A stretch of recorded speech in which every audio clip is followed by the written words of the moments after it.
सम्मोहन तंत्र में महादेव की उक्ति है, मां पार्वती से कहते हैं, बड़ा गूढ़ रहस्य भगवान ने कहा है कि ब्रह्मानंद रसाद अनंत गुणितो रम्यो रसो वैष्णव, कि एक योगी समाधि में जिस ब्रह्मानंद की अनुभूति करता है उससे अनंत गुणा मधुर भगवान नारायण के चरण कमलों की भक्ति का रस है।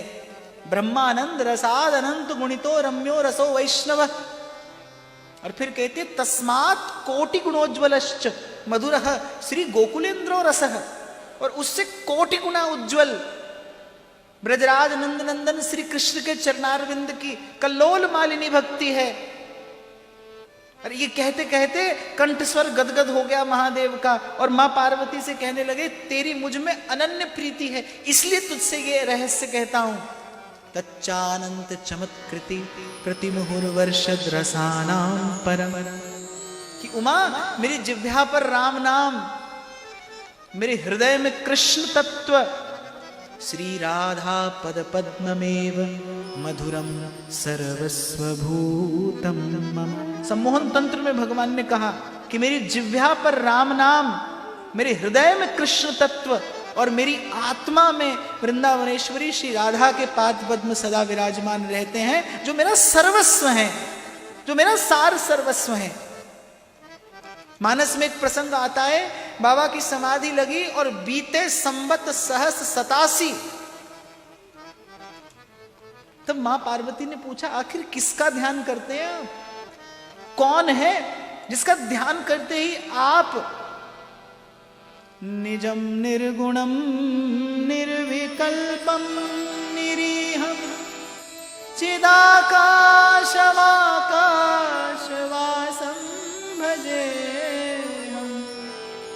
जिससे शिव शिव हो जाते हैं। तो महादेव ने इस रहस्य का उद्घाटन किया। हालांकि मुझे ऐसे लगता है कि यदि श्रोता और वक्ता की बात आए तो महादेव जैसा न तो कोई श्रोता है और न उनके जैसा कोई वक्ता है। आदि वक्ता भगवत कथा के कोई हैं तो वो शिव हैं, और अधिकारी को देखकर कथा सुनाते हैं। ऐसा ही प्रसंग आता है जब मां पार्वती को थोड़ा संशय हो गया प्रभु के स्वरूप में, और फिर मां ने कहा कि मुझे कथा सुनाइए। तो तुलसी बाबा कहते हैं बरनत विविध पुराण इतिहासा, विश्वनाथ पहुंचे कैलासा। विविध पुराण इतिहास सुनाते रहे लेकिन भगवान की कथा नहीं सुनाई।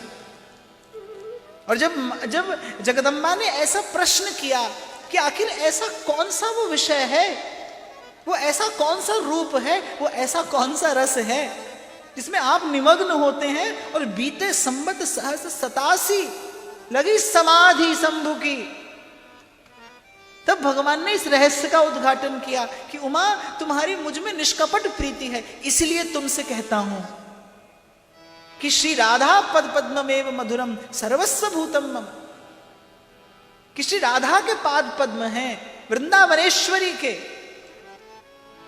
आपने सुना होगा, कभी पढ़ा भी होगा, श्री राधा कृपा कटाक्ष जब रास मंडल के द्वार पर खड़े थे, वो रास लीला का लोभ लुभायमान कर गया महादेव को, और द्वार पर जाकर खड़े हो गए। तो द्वार पर खड़ी सहचरियों ने कहा कि आप इस भेष में भीतर नहीं जा सकते।